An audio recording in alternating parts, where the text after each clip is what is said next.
NFC spiritual ప్రేక్షకులకు స్వాగతం. ఈ వారం రాశిఫలాలు పరిశీలిద్దాం.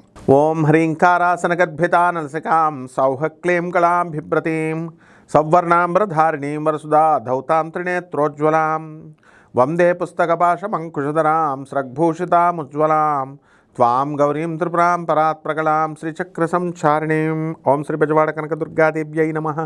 మనము ఈ వారంలో ఉన్నటువంటి గ్రహ స్థితిగతులను మనం ఒకసారి చూద్దాం. కుజ బుధులు ఇద్దరూ కలిసి 12 రాశుల వారికి కూడా మిథున రాశిలో ఉంటారు.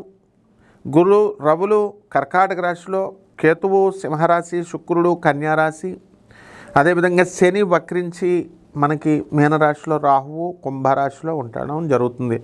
కాబట్టి ఈ యొక్క గ్రహ స్థితిగతుల వల్ల 12 రాశుల వారికి ఒక్కొక్క రాశి వారికి విడిగా ఎలాంటి ఫలితాలు ఇస్తాయి అనేటటువంటిది మనం ప్రొఫెసర్ డాక్టర్ ముల్లపూడి సత్యనారాయణమూర్తి నేను మీకు తెలియజేస్తున్నాను.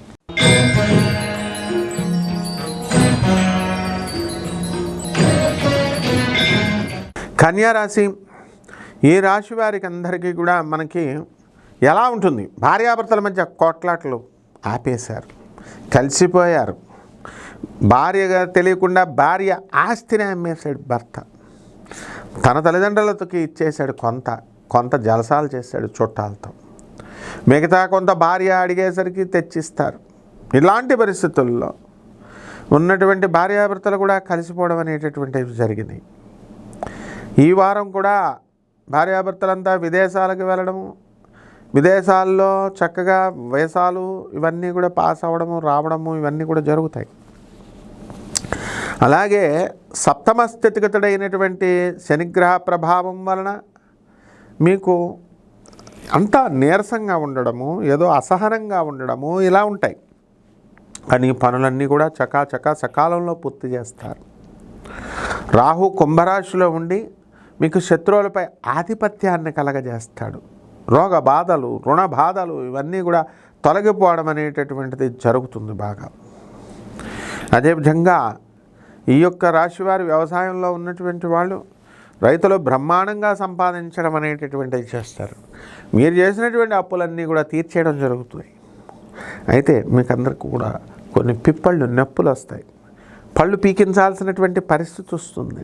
ఆర్థో అరిథ్రైటిస్ అనేటటువంటి రోగం రావడానికి అవకాశాలు ఉంటాయి. మోకాళ్ళలో ఇంజెక్షన్స్ చేయించుకొని ధన ఖర్చు అవుతుంది. అలాగే ఈ రాశి వారందరూ కూడా మీకు విదేశాలకు వెళ్ళాలని తెగ ప్రయత్నాలు చేస్తారు. కొంతమందికి సఫలం అవడానికి అవకాశాలు ఉంటాయి. అమెరికా వస్తేనే తప్ప నేను కాపరానికి రాను అనేటటువంటి మహిళలు కూడా ఉన్నారు, భర్తలు కూడా ఉన్నారు. ఆస్ట్రేలియాలో ఉన్నావు కదా చాలే అనేటటువంటి సంతృప్తిని భర్త ఎక్స్పెక్ట్ చేస్తాడు, కానీ అది ఉండదు. కాబట్టి ఇటువంటి వాళ్ళకి పరిహారం ఏమిటంటే, ఈ డిస్సాటిస్ఫాక్షన్కి అంతటికీ కూడా కారణం శని. కాబట్టి శని జపం చేసుకోండి, శని స్తోత్రాలు చదవండి, శనికి కిలోంపావు నల్ల నువ్వుల్ని, నల్లని వస్త్రాలను ఇచ్చి పేద బ్రాహ్మణులకి శనివారం నాడు ఉదయం 8 గంటలకి దానం చేసుకోండి. దశమహావిద్యల్లో ఒకటైనటువంటి మహాకాళి అమ్మవారి యొక్క హోమాన్ని, ఆ అమ్మవారి యొక్క మంత్ర జపాన్ని మీ ఇళ్లలో చేసుకోవడం ద్వారా బ్రహ్మాండంగా ఉంటుంది.